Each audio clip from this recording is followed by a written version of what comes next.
Jeta ime si e shumë kolegëve të mia vetar, u arsimua, u edukua dhe u përkushtua vetëm me objektivin siguria dhe mbrojtja kombëtare, liria dhe pavarësia e popullit shqiptar, të cilat nuk mund të shkëputen nga mendimi dhe veprimi jon edhe në moshën 75 vjeçare që kam unë. Jam një nga kuadrot e zbulimit informativ ushtarak shtetëror jashtë shtetit,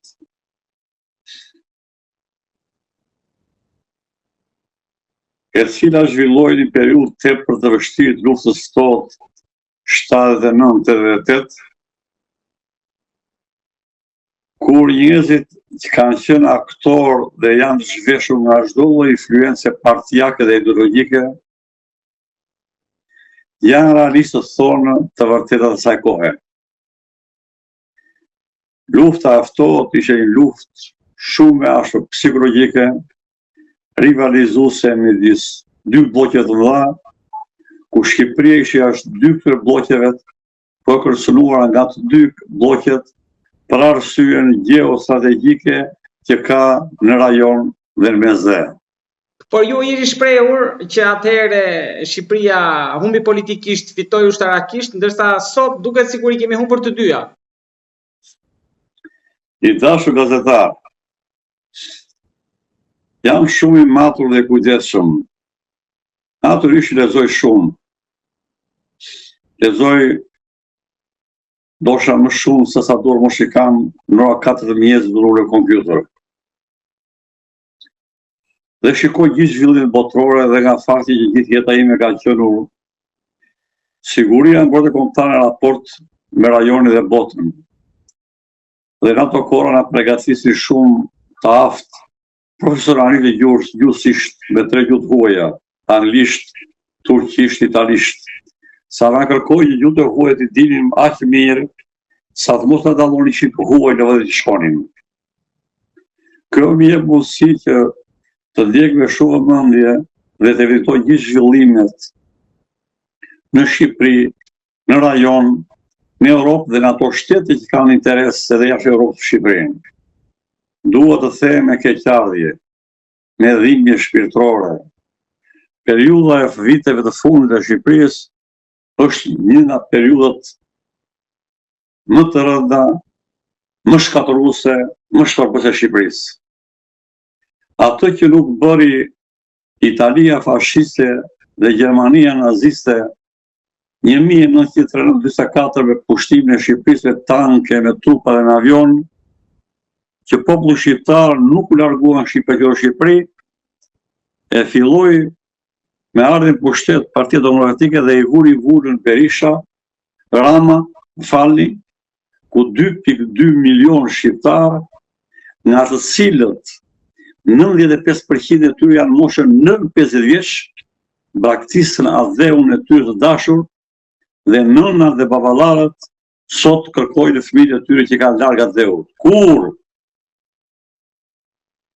Nëse Shqipërinë do të drejtonin adhetarët dhe patriotët, intelektualët dhe shkencëtarët e vërtet, Shqipëria nuk ishte pse të bënte këtë dyndje të madhe jashtë shtetit, sepse ka hapësira të plota që do të prodhonte dhe do të krijonte emisionin në këtij vendi të bekuar. Po pse ndodhi kjo? Këta janë të paaftë apo ashtu sikur e keni thënë ju që janë të kapur nga shërbime sekrete, politikanët shqiptarë? Unë shikoja që Shqipëria ecë keq. I dashur gazetar se djalë I ri. Ose do mbritin të pikë se mendoja kur.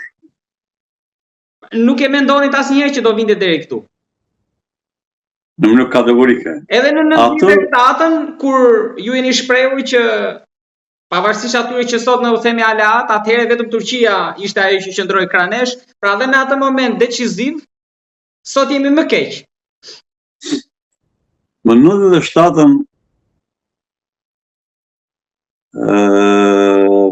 nuk janë rastësi asgjë, po ti shikosh gjë me kujdes dhe të kesh mendim të thelluar shkencor të fushave të inteligjencave ushtarake diplomatike.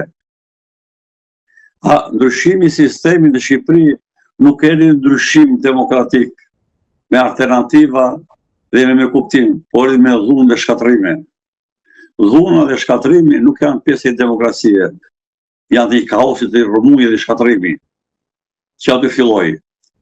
Dhe me ndryshimin e sistemit që ishte nevojshëm se ndryshoi gjithë bota, masrës mori Berlinit, nuk ishim pse të shkatërroheshin të gjithë elementet e rëndësishme të institucioneve të sigurisë dhe bojës kombëtare, ku shpërbën dhe shkatëruan të gjitha institucionet e zbulimit që ngatrojnë shqiptarë ç'është zbulimi dhe ç'është sigurimi.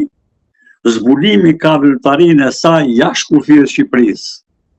Ndjek vëlltarinë e shteteve dhe agjenturat huaja kundër kombit dhe interesave të Shqipërisë. Sigurimi është brenda Shqipërisë, i cili ka si dhe pasojë si se me kaluar. Kjo i ka përfshirë, shumica e qytetarëve i kanë përfshirë të dyja në një këtë, se kanë bërë atë. Kanë gabim, e ka shumë gabim. Dhe me ndryshimin e sistemit, të gjithë inteligjenca diplomatike jonë jashtë shtetit, e veshur peku diplomatik, u kthyen në adhe dhe hoth për rrugë, me një eksperiencë jashtëzakonshme dhe u morën në shërbimin informativ kombëtar të kundër zbulime dhe zbulime jashtë, njerëz pas një lidhje arsimore, kulturore dhe shkencore fushë, me në krye të ndjerin gazetete, nga pedagogë universitet, ashtu si që more klosi pas arsitia, se këto more djalë dukeshin përpasu këshin ndryshim. Partia Demokratike dhe sot socialiste me dira më krye, janë vazhduese të njëra tjetrës të shkatërrimit përfundimtar të dheut. Po si mund të ndryshoj kjo gjendje tani, apo e keqja s'ka fund dhe do fillohet më tej? Nuk ka gjë nuk zgjidhet, po problemi më është që Berisha dhe Rama dhe Berisha në vitin 2008 bën ligj fam të keq të shkatërimit përfundimtar të demokratisë Shqipërisë. Kodi zgjedhor. Dhe neve sot nuk kemi shtet demokratik ligjor Shqipëri. Ne sot kemi shtet kryeministror. Ne kemi në krye të Shqipërisë kryeministër që komandon kuvendin, kur fatikisht me kushtetut kryeministri po llogarit kuvend. Në fakt çdo gjë, jo vetëm kuvendin. Ndërsa sot shkon çfarë bën juve. Kryeministri komandon kuvendin dhe ka bllokuar kuvendin të heq imunitetin krye hajdutës vërtetuar në Shiku, zëvendësës të tija. Kur gjysma e ministrave të Edi Ramës burgjeve, këtë 2/3 e kryetarët bashkisë janë burgjeve. Unë nuk kam punë me Edi Ramën. Unë kam punë me dheun tim, me fëmijët e Shqipërisë. Pra kush je ti more zotëri, që gjuhë e thënë demokratik, ke danë kryeministri, more bëre shef shtabi përgjithshëm doktor, që është një jashtëzakonisht ka ndodhur kur në botë, pa që komandantogë, batalioni, brigate, korpsi, të vishë shtabi përgjithshëm, nga doktor e merre bërë shefin e shtabit përgjithshëm të ushtrisë shqiptare. Dhe qanë dhejtave e qonë noterë në presidencë dhe nuk kryen asnjë lloj funksioni të tregojë vendi këtij revanshi të ndërmarrë që ka marrë Edi Rama. Pra, ne nuk kemi shtet demokratik, ne nuk kemi shtet ligjor. Shqipëria është pushtuar nga njeri, ka pushtuar kompeticion ligjore shtetërore, dhe tani në Francë sot ka shkuar te ministri i drejtësisë dhe do na bjerë nga Franca të rishikojnë në ligjet janë bërë për spakun që quhen të gabuara arrestime pa përfunduar gjyqjet. Ky është revansh i cili do ketë fund tragjik të merituar për atë, po pse ta vuaj populli shqiptar i dhimbtur. Po thoni fund tragjik për Edi Ramën. Është pak fund tragjik i tij. Ai meriton problemi fund tragjik i Shqipërisë. I atje meriton që ai të vetmuar. Edhe unë kam qenë kuadrë si shtatë me funksionë të nësishme. Edhe unë kam patur mundësi zoti gazetar citoja me tha.